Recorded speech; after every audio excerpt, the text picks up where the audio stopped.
नमस्कार दोस्तों, स्वागत है आपका गीता ज्ञान यात्रा में, जहां हम श्री कृष्ण की वाणी को आज की जिंदगी से जोड़ते हैं। आज हम प्रवेश कर रहे हैं भगवद गीता के दूसरे अध्याय सांख्य योग में, जहां मोह, डर और भ्रम से जूझते अर्जुन को मिलती है आत्मा की अमरता की सच्ची सीख। और श्री कृष्ण बताते हैं कैसे कर्म, ज्ञान और स्थिरता से हर इंसान बन सकता है अटूट, अडिग और अपराजेय।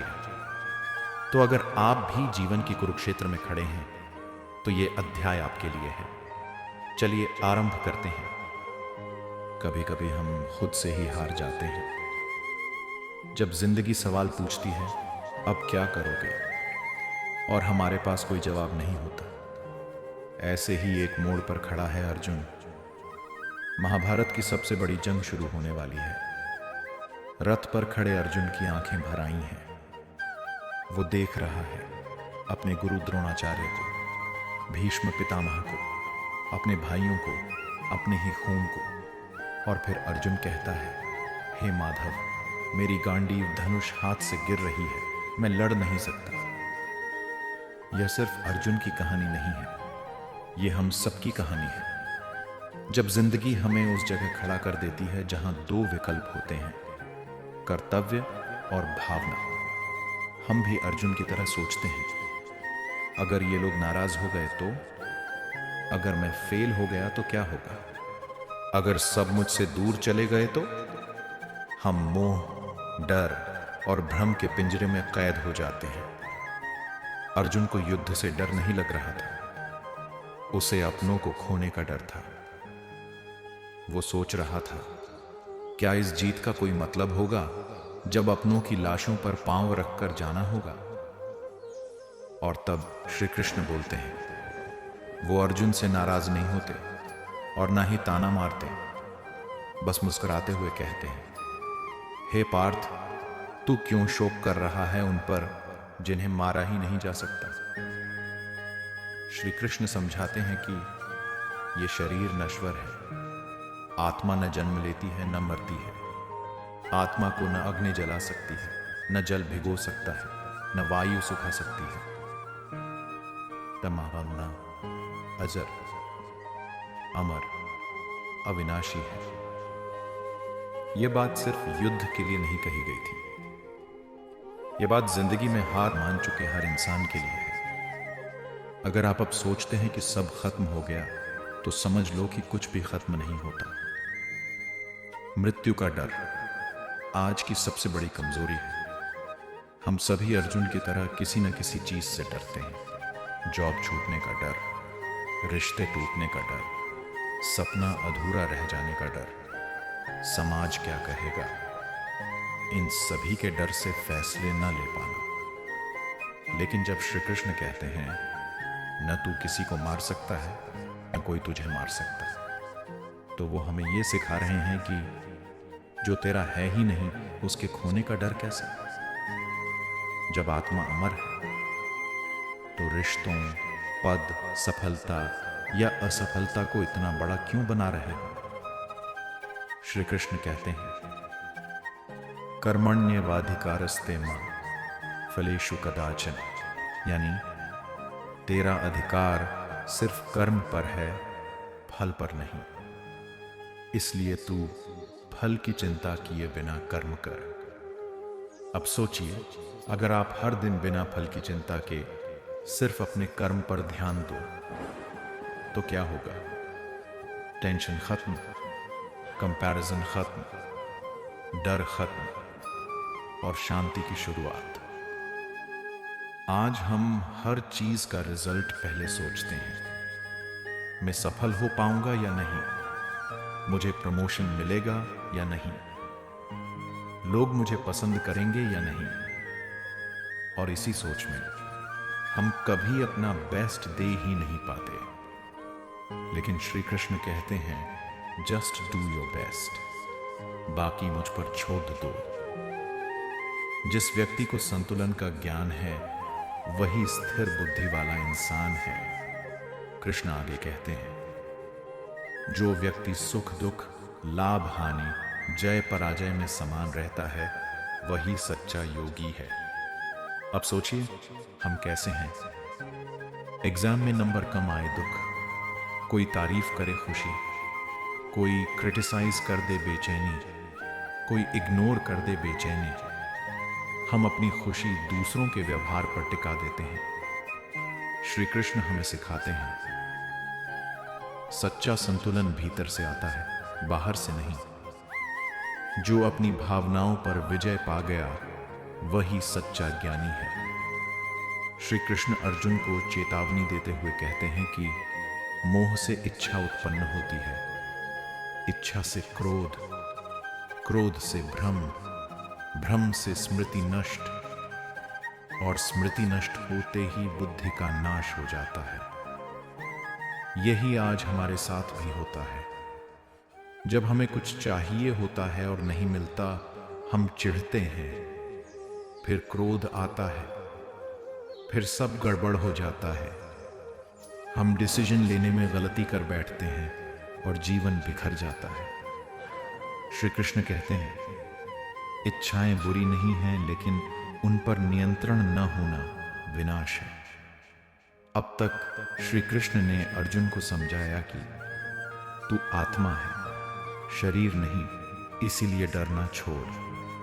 कर्म कर, फल की चिंता मत कर, इसलिए रुकना नहीं। भावनाओं पर नियंत्रण रख, मोह से बाहर आ ताकि निर्णय साफ हो। जो स्थिर है वही विजेता है, इसलिए हालात बदले, मन नहीं। अर्जुन अभी भी पूरी तरह से नहीं समझा है, लेकिन श्री कृष्ण ने एक बीज बो दिया है, और ये बीज हर उस इंसान के भीतर है जो अपने जीवन में खोया हुआ है। अर्जुन का अंतर्द्वंद्व अभी भी जारी है। अर्जुन चुप है, लेकिन भीतर बहुत कुछ चल रहा है। श्री कृष्ण की बातें उसके दिल को छू रही हैं, पर एक इंसान के रूप में उसकी भावनाएं उसे रोक रही हैं। वो फिर से कहता है, हे केशव, मेरे लिए मेरे प्रियजन ही सब कुछ हैं। उनके बिना मैं किसके लिए जीऊंगा, और यह राज्य मुझे किस काम का। यह सवाल केवल अर्जुन का नहीं है, यह वही सवाल है जो हर कोई खुद से पूछता है। अगर मेरा परिवार नाराज हो गया तो, अगर लोगों ने मेरा साथ छोड़ दिया तो, अगर सब कुछ मिलकर भी दिल खाली रहा तो क्या फायदा। श्री कृष्ण मुस्कुराते हैं और कहते हैं, हे अर्जुन, तू इस शरीर को, इन संबंधों को ही सब कुछ मान बैठा है, लेकिन जो तू समझ रहा है वह सिर्फ एक आवरण है, मोह है। जो आज तेरी उम्मीदों के मुताबिक है वही तुझे तेरा लग रहा है। मोह में इंसान अच्छाई नहीं देखता, केवल अपनी इच्छा देखता है, और जब वही इच्छा टूटती है तो हम टूट जाते हैं। आज रिश्तों में जितनी समस्या है वो मोह के कारण है। प्यार सच्चा है, लेकिन जब उस पर अपेक्षा लदी हो तब वह मोह बन जाता है। अब अर्जुन श्री कृष्ण से पूछता है कि शरीर और आत्मा में क्या अंतर है। श्री कृष्ण कहते हैं, यह शरीर कपड़े की तरह है, पुराने हो जाएं तो आत्मा नया शरीर धारण कर लेती है। जैसे हम पुराने कपड़े बदल देते हैं, वैसे ही आत्मा भी शरीर बदलती है। आज हम कितना कुछ करते हैं केवल शरीर के लिए, सुंदर दिखने के लिए, अच्छा खाने के लिए, आराम पाने के लिए, पर क्या हम कभी आत्मा के लिए कुछ करते हैं? थोड़ा ध्यान, थोड़ा मौन, थोड़ी सेवा नहीं। और यही कारण है कि हमारे भीतर का मन बेचैन है। श्री कृष्ण अर्जुन को केवल एक बात सिखा रहे हैं, परिस्थिति को स्वीकार करो, क्योंकि जब तुम स्वीकार करते हो तभी तुम उसका सामना कर पाते हो। आज हम हर दिन किसी न किसी चीज से भागते हैं, रियल लाइफ की जिम्मेदारियों से, खुद की गलती से, अपनों के बदलते व्यवहार से, और सबसे बड़ी बात अपने खुद से। पर जब तक हम भागते रहेंगे तब तक जीवन हमें थामे रहेगा। लेकिन जिस दिन हम कह देंगे हाँ, ये मेरी जिम्मेदारी है, हाँ मुझे करना ही होगा, उसी दिन शक्ति भीतर से आएगी। कृष्ण कहते हैं जिसकी बुद्धि स्थिर है वही सबसे बड़ा ज्ञानी है। आज की दुनिया में तो यह एक सुपर पावर है जो क्रिटिसिज्म से न दुखी हो, जो प्रशंसा में भी खुद को न खोए, जो लक्ष्य से न भटके, जो हर हाल में संभाव रखे। ऐसा इंसान कोई भगवान नहीं होता, बल्कि वो इंसान होता है जिसने अपने मन को समझ लिया है। और ऐसा हर कोई बन सकता है अगर वो भावनाओं का गुलाम नहीं, बुद्धि का स्वामी बन जाए। श्री कृष्ण एक और बात बताते हैं जो आज हर युवा, हर प्रोफेशनल, हर इंसान के लिए जरूरी है। दूसरों से तुलना मत करो, अपने कर्म को अपने लक्ष्य से जोड़ो, किसी और की मंजिल से नहीं। आज हम सबसे बड़ी गलती यही करते हैं। उसके पास BMW है, मेरे पास क्यों नहीं? वो सुंदर दिखता, मैं क्यों नहीं? उसे सब पसंद करते हैं, मुझे नहीं। ये कंपैरिजन ही दुख और हीनता की जड़ है। ईगो कहता है तू सबसे बड़ा है। गीता कहती है तू बस कर्म कर, बाकी सब ईश्वर पर छोड़ दो। अब तक अर्जुन को 3 सबसे बड़ी बातें समझ में आने लगी हैं। पहली, मैं आत्मा हूं अजर, अमर, न डरने वाला।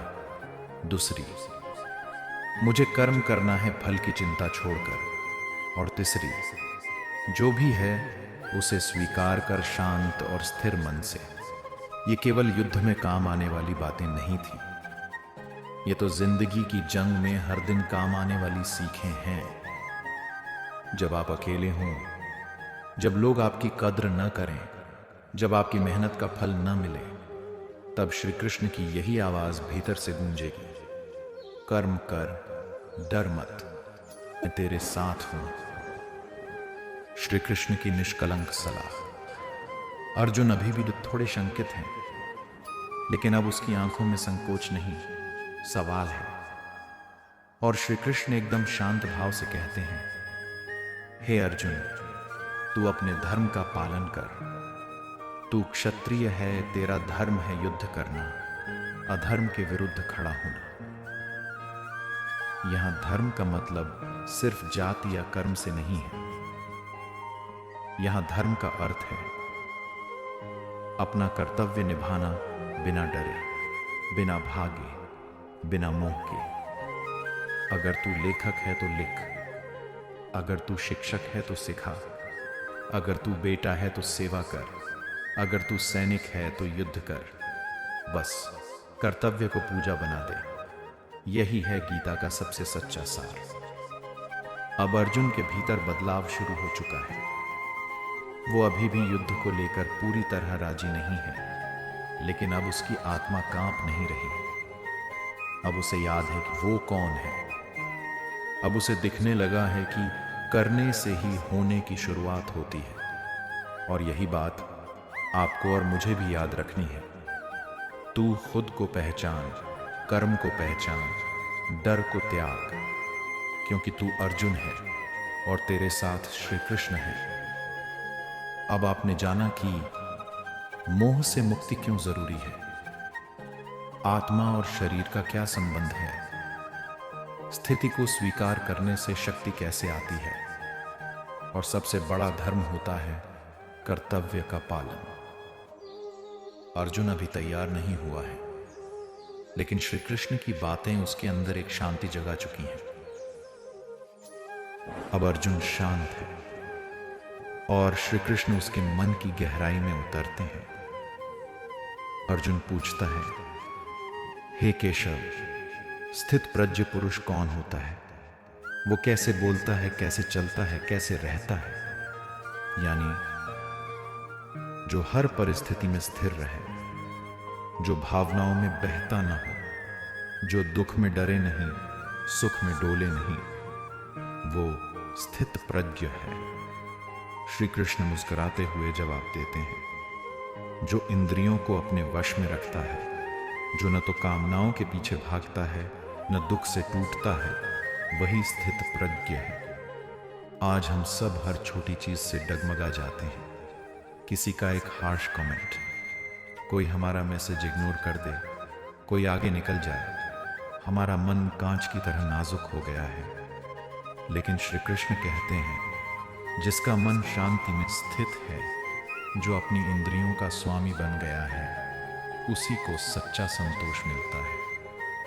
वो व्यक्ति बाहर से नहीं, अपने अंदर से चलता है। श्री कृष्ण कहते हैं, जैसे जल पर नाव चल रही हो और तेज हवा आ जाए तो नाव बहक जाती है, वैसे ही इंद्रियां मन को भटका देती हैं। आज के युग में डिस्ट्रैक्शंस हर जगह हैं। मोबाइल, सोशल मीडिया, कंपैरिजन, जरा सी क्रिटिसिज्म में टूट जाना। हमारी इंद्रियां हमें बाहर खींचती रहती हैं और हम अंदर की शक्ति भूल जाते हैं। गीता कहती है, जो इंद्रियों पर नियंत्रण पा गया, वही सच्चा विजेता है। अर्जुन अब समझने लगा है कि ज्ञान सिर्फ पढ़ने की चीज नहीं है। ज्ञान तब काम आता है जब वो कर्म में उतरे। तू केवल बोलकर ज्ञानी नहीं बनता। तू जब कर्म में स्थिर हो जाता है, तब ज्ञान तेरे जीवन का अंग बनता है। श्री कृष्ण कर्म योग और ज्ञान योग को जोड़ते हैं। सच्चा योगी वो नहीं जो काम छोड़ दे, बल्कि वो है जो काम में रहते हुए भी खुद में स्थित रहे। यानी जीवन को छोड़ना नहीं, बल्कि जीवन में रहते हुए ऊंचा उठना ही असली योग है। श्री कृष्ण आगे कहते हैं, जो व्यक्ति दूसरों से तुलना नहीं करता, जो संतोष में जीता है, वही भीतर से शांत होता है। आज हमारे दुख का एक बहुत बड़ा कारण है तुलना। वो कहां पहुंच गया, मैं कहां हूं, उसके पास वो है, मेरे पास क्यों नहीं। लोग उसकी इज्जत करते हैं, मेरी क्यों नहीं। कंपैरिजन से हम अपनी इनर लाइट को बुझा देते हैं।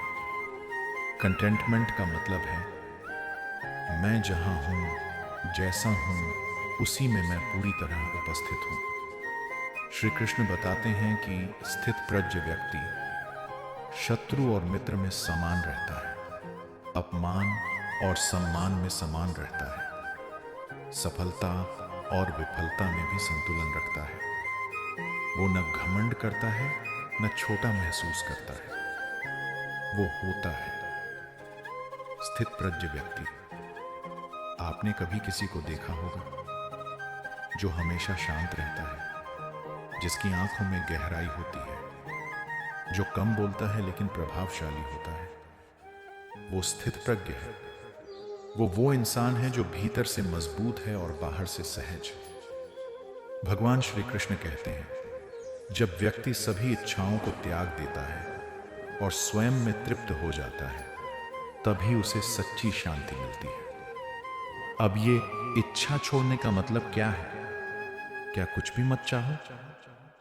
नहीं, मतलब है इच्छाओं के पीछे भागना छोड़ो। उन्हें आने दो, जाने दो, लेकिन उनसे बंधो मत। आज हमारा मन वांट, एक्सपेक्ट, अटैच, सफर की साइकिल में फंसा है। श्री कृष्ण कहते हैं, इस साइकिल को तोड़ो और आजाद हो जाओ। जो मन को वश में कर लेता है, वह वैराग्य से नहीं, ज्ञान से विजयी होता है। यानी बाहर से चुप रहना ही काफी नहीं है, भीतर भी शांत रहना सीखो। आज हम बोलते कम हैं, लेकिन सोचते बहुत ज्यादा है। ओवरथिंकिंग, डर, गिल्ट, कंपैरिजन, इन सब से मन अशांत हो जाता है। श्री कृष्ण कहते हैं, जो भीतर से मौन है, वही सच्चा ज्ञानी है। अब बात करते हैं कि आज के जीवन में स्थित प्रज्ञ कैसे बने। 1. रोज कुछ समय एकांत में बिताओ, बिना फोन, बिना शोर। 2. ध्यान और मौन को आदत बनाओ, भले 5 मिनट ही क्यों न हो। 3. खुद को दूसरों से कंपेयर करना बंद करो। 4. काम ना हो तो करो, लेकिन उसमें उलझो मत। 5. कर्म करो, फल को छोड़ो, उसे यूनिवर्स पर छोड़ दो। यह बातें केवल सुनने की नहीं है, ये जीवन का पूरा मार्गदर्शन है। अर्जुन की आंखें खुलती हैं। अब अर्जुन का चेहरा बदल चुका है। वो अब भी युद्ध नहीं शुरू करता, लेकिन अब उसका मन डर से नहीं कांपता। श्री कृष्ण की हर बात उसके भीतर उतरती जा रही है। अब वो जान चुका है कि डर बाहर नहीं, अंदर है। शक्ति बाहर नहीं, आत्मा में है। शांति दूसरों से नहीं, अपने आप से मिलती है। अब तक अर्जुन ने सीखा कि स्थितप्रज्ञ कौन होता है, मन और इंद्रियों पर नियंत्रण क्यों जरूरी है, कंपैरिजन और चाहतों का अंत कैसे होता है, कर्मयोग और ज्ञान योग कैसे जुड़ते हैं, और आज के जमाने में गीता कितनी ज्यादा प्रासंगिक है। अगर ये बातें आपको भी छू गई हों, जिसमें श्री कृष्ण देंगे अर्जुन को अंतिम प्रेरणा और युद्ध से पहले आत्मा की परम शांति। अर्जुन अब सिर्फ योद्धा नहीं, एक साधक बन चुका है। श्री कृष्ण अब उसे आत्मा का अंतिम और गहरा रहस्य बताते हैं। हे अर्जुन, आत्मा को कोई शस्त्र काट नहीं सकता, अग्नि जला नहीं सकती, जल भिगो नहीं सकता और वायु सुखा नहीं सकती। ये शब्द केवल कविता नहीं है, ये इंसान के भीतर छिपी अडिग शक्ति की घोषणा है। आज जब जीवन तुम्हें तोड़ने की कोशिश करे तो इन शब्दों को याद रखना। तू शरीर नहीं, तू आत्मा है, और आत्मा कभी हार नहीं मानती। मृत्यु तो एक पड़ाव है। जो जन्मा है वो मरेगा, और जो मरा है वो फिर जन्म लेगा। आज हम हर चीज से डरते हैं, जॉब खोने से, रिश्ते टूटने से, शरीर बीमार पड़ने से, मौत आने से। लेकिन श्री कृष्ण कहते हैं, मृत्यु से डरना बंद करो, क्योंकि आत्मा तो कभी मरती ही नहीं। अगर मौत भी स्थायी नहीं है तो तुम्हारे डर का क्या आधार है? अर्जुन अब पूछता है, हे माधव, यदि मैं अपने धर्म से हट जाऊं तो क्या होगा? कृष्ण गंभीर होते हैं और कहते हैं, हे पार्थ, किसी अन्य का धर्म भले ही अच्छा लगे, पर अपने धर्म में मृत्यु भी कल्याणकारी है, क्योंकि दूसरों का धर्म अपनाना भयकारक है। यानी अपनी सच्चाई के साथ रहो, अपने मार्ग पर चलो, अपने कर्म को निभाओ। आज हम दूसरों की राह देखकर अपनी राह छोड़ देते हैं, पर गीता कहती है, जो तेरा है वही श्रेष्ठ है, बस उसे निभा पूरी श्रद्धा से। श्री कृष्ण कहते हैं, योग कर्मसु कौशलम, यानी योग है कर्म में कुशलता। योग सिर्फ आसन या ध्यान नहीं है, योग है जीवन को संतुलन से जीना। जब तुम बिना भय के काम करते हो, जब तुम्हारे कर्म में अहंकार नहीं होता, जब तुम हार में भी मुस्कुरा सकते हो और जीत में भी विनम्र रह सकते हो, तब तुम योगी हो। आज का इंसान टुकड़ों में बांटा हुआ है। मन कहीं है, शरीर कहीं, आत्मा कहीं। श्री कृष्ण हमें समग्र बनाते हैं, एक सूत्र में बांधते हैं। कृष्ण अब अर्जुन को उस स्तर पर ले जाते हैं जहां ज्ञान सिर्फ विचार नहीं होता, वो अनुभव बन जाता है। हे अर्जुन, जिसने इच्छाओं को छोड़ दिया, मोह से ऊपर उठ गया, कर्म में समता पाई, वही ज्ञानी है, वही मुक्ति के योग्य है। बुद्धि वो है जो निर्णय कर सके, ज्ञान वो है जो सही दिशा दे सके, और भक्ति वो है जो कर्म को पवित्र बना दे। आज हम हर दिन 100 छोटे बड़े निर्णय लेते हैं। क्या ये करूं? क्या ये छोड़ दूं? लोग क्या सोचेंगे? लेकिन अगर तुम्हारी बुद्धि स्थिर है तो उत्तर हमेशा भीतर से आएगा, न बाहर से। अब श्री कृष्ण अर्जुन को युद्ध की वास्तविकता बताते हैं। हे अर्जुन, यह युद्ध केवल बाहरी नहीं है, यह भीतर का युद्ध है। अपने डर से, मोह से, भ्रम से, आलस्य से हम सब अपने अपने कुरुक्षेत्र में खड़े हैं। कोई रिश्तों को लेकर उलझा है, कोई लक्ष्य को लेकर भ्रमित है, कोई आत्मसम्मान से लड़ रहा है, कोई अपनी ही काबिलियत पर शक कर रहा है। यह सब युद्ध है। और अर्जुन सिर्फ एक पात्र नहीं, अर्जुन हम सब हैं। अब श्री कृष्ण अर्जुन को एक अंतिम संदेश देते हैं। क्लैब्यम मास्म गमः पार्थ न एतत् त्वय्युपपद्यते, यानी हे अर्जुन, यह कायरता तुझ पर शोभा नहीं देती। उठ और युद्ध कर। श्री कृष्ण की आवाज अब कमांड की तरह है, और उस आवाज में कोई गुस्सा नहीं, बल्कि अटूट विश्वास है। हे अर्जुन, तू योद्धा है, तू आत्मा है अडिग, अमर और अपराजेय। तू डरा नहीं करता, तू रुका नहीं करता, तू चलता रह, क्योंकि यही तेरा धर्म है। अर्जुन की आंखों से भ्रम हटता है। अब अर्जुन चुप नहीं है, उसके हाथ फिर से मजबूत हो गए हैं। आंखों में शांति है, न आक्रोश न मोह। वो जान चुका है, मेरे कर्म का अधिकार मुझे है, मेरा फल ईश्वर के हाथ में है।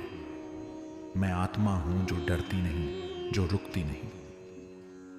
अब अर्जुन युद्ध के लिए तैयार है, लेकिन सिर्फ शरीर से नहीं, मन और आत्मा से भी।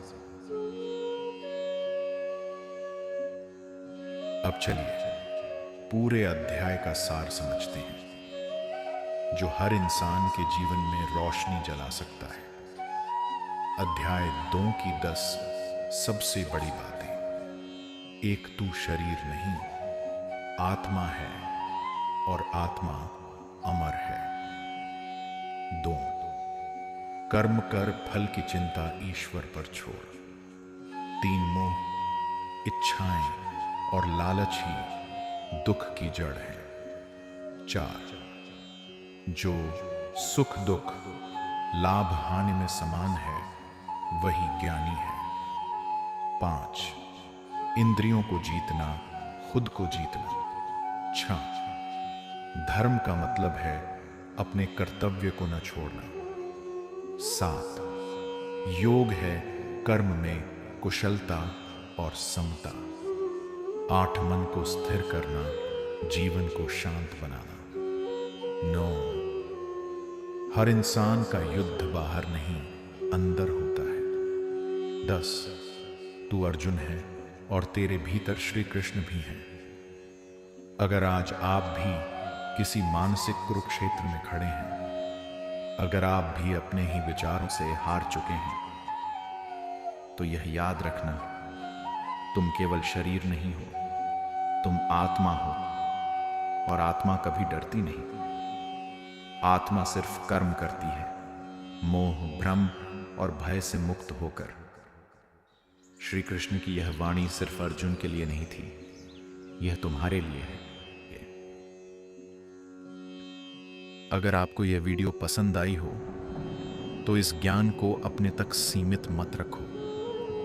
इसे शेयर करो अपने दोस्तों के साथ, अपने परिवार वालों के साथ, ताकि कोई और अर्जुन भी अपने भीतर के श्री कृष्ण को पा सके। कमेंट में लिखिए जय श्री कृष्ण, लाइक कीजिए, और हमारे चैनल गीता ज्ञान यात्रा को सब्सक्राइब कीजिए, ताकि अगला अध्याय भी आपको समय पर मिले। इस सफर में आपने आत्मा की शक्ति को जाना, कर्म की सच्ची भावना को समझा, स्थित प्रज्ञ जीवन का महत्व सीखा, और जाना कि श्री कृष्ण की हर बात आज भी उतनी ही प्रासंगिक है, क्योंकि गीता सिर्फ किताब नहीं, यह जीवन की हर समस्या का समाधान है।